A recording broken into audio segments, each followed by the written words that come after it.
Bienvenue pour cette nouvelle actu ludique de votre boutique Jeux Barjo. Ici Ben, ici Pierre, que vous voyez pas toujours. Ici Romain, ici moi-même, tout à fait derrière cette pile de jeux. Et c'est vrai. Qu'est-ce que cette Je suis pile là, de je suis jeux? pas là. Bref, peu de nouveautés aujourd'hui. Ouais, petite semaine calme.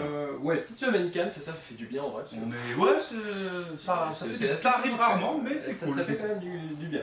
Il y a quand même une nouveauté qu'on n'a pas reçue en recevoir dans la journée, c'est TTMC Francophonie, la version musique. Spéciale musique. Donc plus petite boîte, un peu moins chère que la grosse version, Ouais, et qui peut servir de jeu de base ou d'extension. Du coup on recevra ça soon, on vous préviendra.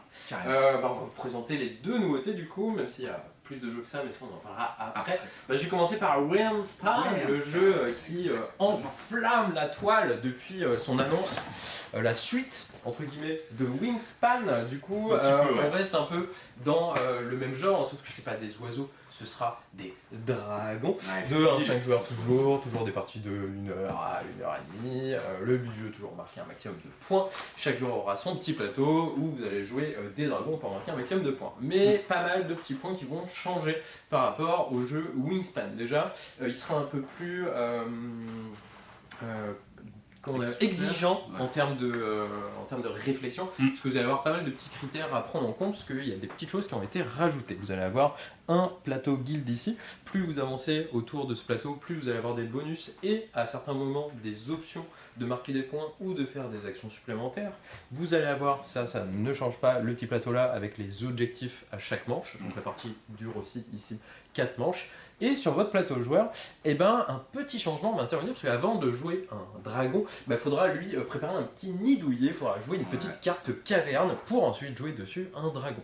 Toutes les cartes caverne, quand vous les jouez, ont un petit effet d'arrivée en jeu. Donc là, ça va être gagner des ressources, ça va être piocher des cartes gratuitement, avancer sur cette piste guild, etc. etc. Les dragons, eux, pas mal de choses aussi, un peu comme dans Wingspan, des effets d'arrivée en jeu, des effets à chaque fois que vous allez faire un certain type d'action, ça va les activer, j'y viendrai plus tard, des effets de fin de partie pour gagner des points de victoire, des effets de fin de manche, etc. Les petits changements, du coup, à chaque manche, vous allez recevoir 6 pièces et un petit œuf. Ces 6 pièces, ça va servir à faire les actions. Dans le premier Wingspan, vous avez 7 cubes actions, première manche, ensuite à la deuxième manche 6, 5, 4. Donc vous avez de moins en moins d'actions parce que théoriquement vous faites de plus en plus de choses. Ici c'est un peu différent parce qu'à chaque manche vous aurez 6 pièces. Chaque action vous coûte en soi une pièce. Donc de base, vous aurez 6 actions à chaque manche. Mais vous pouvez en avoir plus au cours de la partie parce que à votre tour de jeu, vous allez faire une action parmi 3. Première action possible, c'est jouer une petite carte grotte sur le plateau. Donc toujours de gauche à droite, ça ne va pas changer. Deuxième action possible, c'est de jouer un dragon. Donc là, vous allez payer les ressources demandées, vous allez jouer le dragon sur un emplacement où il y a une caverne dans un des 3 habitats qu'il aime bien. Ça aussi, ça ne change pas. Troisième option, par contre, c'est là qu'il y aura le petit changement. Vous allez choisir une de vos lignes, donc une grotte, et vous allez payer la première fois c'est juste une pièce. Après, si vous voulez retourner dans le même tour, ce sera une pièce et un œuf. Troisième fois, commence à devenir un peu cher, c'est une pièce et 2 œufs. Donc à vous de voir si ça vaut le coup ou pas.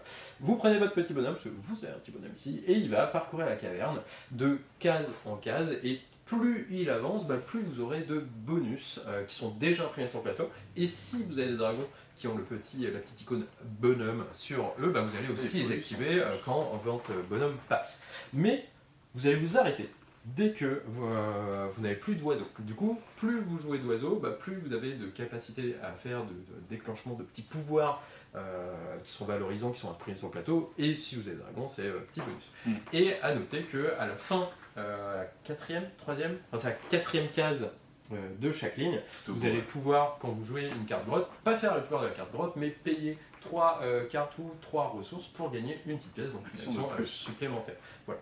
Donc c'est un peu plus exigeant en termes de réflexion, pas forcément en termes de règles, même s'il y a un petit peu plus de trucs, mais c'est vraiment, ça va vous demander un peu plus d'anticipation, un peu plus de réflexion, de dire bon là je peux faire ça, ensuite je vais faire ça. Il n'y a pas le petit côté Wingspan en mode bon je vais prendre des ressources, hop je joue mon petit oiseau. Dans Wingspan on peut jouer comme ça sans trop réfléchir, et c'est ça qui fait la force de Wingspan, c'était vraiment très simple. Celui-là il a un poil au-dessus, on va dire qu'il passe un peu plus en mode initié. Du coup, la question que tout le monde se pose, est-ce que qu'est-ce qu'on choisit entre Wingspan et Wingspan, ou si j'ai déjà Wingspan, est-ce que j'achète Wingspan? Ça va dépendre de plusieurs critères. Avec qui vous jouez déjà? Si vous jouez avec un public plutôt familial, ce sera plus Wingspan. Je pense. Si vous jouez avec des gens un peu plus habitué au jeu, bah, ce sera peut-être plus Wingspan qui va se montrer un peu plus intéressant, un peu moins comboteur de la mort, parce que dans Wingspan des fois on se retrouve à faire juste un petit truc en boucle parce qu'on a eu les bons oiseaux, là c'est un peu moins le cas, il y a moins ce truc de bam bam bam, j'ai trop bien pioché. Et si vous êtes déjà Wingspan, pourquoi acheter Wingspan? Ça pour le coup, je peux pas trop vous aider, perso, je sais pas, moi si je vais prendre ou pas, j'ai testé, j'ai bien aimé mes parties, mais ça renouvelle pas non plus complètement le genre, du coup, c'est vraiment, faites votre avis pour le coup à ce niveau-là, parce qu'à mon avis ce sera chacun son truc. C'est ça, pour moi c'est un petit côté Wingspan 2.0, ouais, qui a été un peu plus développé, un peu plus mais meilleur, voilà, mais si on a déjà moqué le jeu de base et les extensions, bah on verra, je sais pas trop. Je sais pas. Ah bah je te laisse la main. Allez, moi je vais vous présenter la deuxième nouveauté de la semaine, le petit jeu ici, le 1%. Qu'est-ce que 1%? Bah, c'est la proba qu'on a de gagner à ce jeu. Pourquoi? Parce que pour gagner, il faut faire un double 0 avec des D10. Mais attention, vous n'allez pas avoir le droit de tenter directement votre chance. On va d'abord faire une petite étape, un peu comme le Perudo pour ceux qui connaissent. C'est-à-dire qu'on va tous se voir attribuer des cartes en main, et on va prendre le pari sur, donc moi je connais ma main bien sûr, on va prendre le pari sur combien il y a telle ou telle chose dans les mains de tout le monde. Je m'explique, imaginons moi je vais regarder mes cartes et je vais dire bah écoutez moi je pense qu'il y a 3 requins parmi tout ce qu'il y a. Et du coup le joueur d'après bah, il peut soit surenchérir, donc un peu comme dans un Perudo. 8 étoiles. Waouh, il peut changer aussi, 8 étoiles. Moi je regarde ma main, je dis ouais je pense que c'est non. Je pense que t'as trop estimé. Tout le monde révèle sa main. On vérifie. Si en effet il y a plus que 8 étoiles, c'est Romain qui gagne 3 actions, sinon c'est moi. À quoi servent ces actions? Tu vas pouvoir soit tenter de lancer les dés comme je disais, faire ce fameux double 0, 1% de chance. Soit récupérer, au centre de la table il y aura des petites cartes avec des valeurs indiquées sur un dé. Imaginons, je prends la carte 7 pour une action. Maintenant, bah, pour gagner, j'ai plus besoin que de faire 2-0, je peux faire 2-0, 2-7 ou 0-7. Mais je pourrais très bien lancer ma deuxième action pour prendre, je sais pas, un 3, et maintenant bah, je peux gagner avec 0-3, 3-7, double 3, etc., etc. Et ma dernière action, bah, je tente de lancer les dés.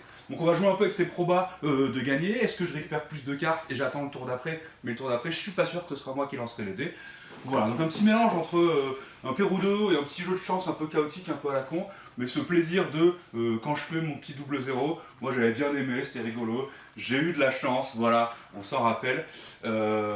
Funky, si vous aimez les jeux d'apéro assez rigolo, bah allez-y. Je rajoute ça au passage sur cette petite pile ici. Pas du tout. Échec. Il faut le faire, mais doucement comme ça. Mais qu'est-ce que cette pile, Romain? À part la pile qui va tomber dans pas longtemps. Oh là là, l'équilibriste. Du coup, parce que les nouveautés c'est fini, mais on va parler des offres en cours. Il y a des offres assez chouettes. Première offre dispo, bah, ça va être toute sur ces petits jeux qui sont la gamme mini game chez Yellow. Du coup, bah, il y a des grands connus, hein, Shoten Totem, Time Bomb, Spicy, Two Hands Boom. 1% qui rentre maintenant dans cette collection. En ce moment et jusqu'au 11 août, donc vous avez un petit temps quand même, hein. Si vous achetez 2 boîtes, bah, la deuxième est à moins 25%. Si vous en achetez 3 dans la collection, le deuxième est à moins 25%, mais le troisième est à moins 50% aussi. Du coup, bah, si vous partez en vacances, que vous n'avez pas encore de petits jeux, petites boîtes dans la valise, bah, c'est le moment de faire le plein, parce que ça devient vraiment pas cher. Voilà, ça devient vraiment et tous les jeux sont plutôt cool, il y a un peu de tout, il y a du jeu coop, du jeu de bluff, du jeu de un peu de rapidité, du jeu d'adresse, du jeu 2 joueurs, du jeu de bluff, du jeu 30 du jeu de banque secrète, voilà. Il y a vraiment de tout, plein de choses dans la gamme. N'hésitez pas, ça c'est plutôt chouette. Et seconde offre qui va être sur ta droite, du coup, Pierre, c'est sur les jeux Gigamic. Bah, c'est pas à peu près, c'est la même chose. Exactement. Et cette offre, c'est à peu près pareil. Hein. Vous achetez 2 boîtes, la deuxième est à moins 25. Et si vous en achetez 3, bah, deuxième à moins 25, la troisième à moins 50. Donc pareil, plein de grands connus, si ce prend Saboteur, Wizard, Bonanza, d'autres un peu moins connus mais très bien aussi, sachant que vous allez avoir dans cette gamme aussi les tout derniers, donc Décal, Rebelle Princesse et bon, bah, les 2 grands classiques qui sont ici, 7 et les 5 rois.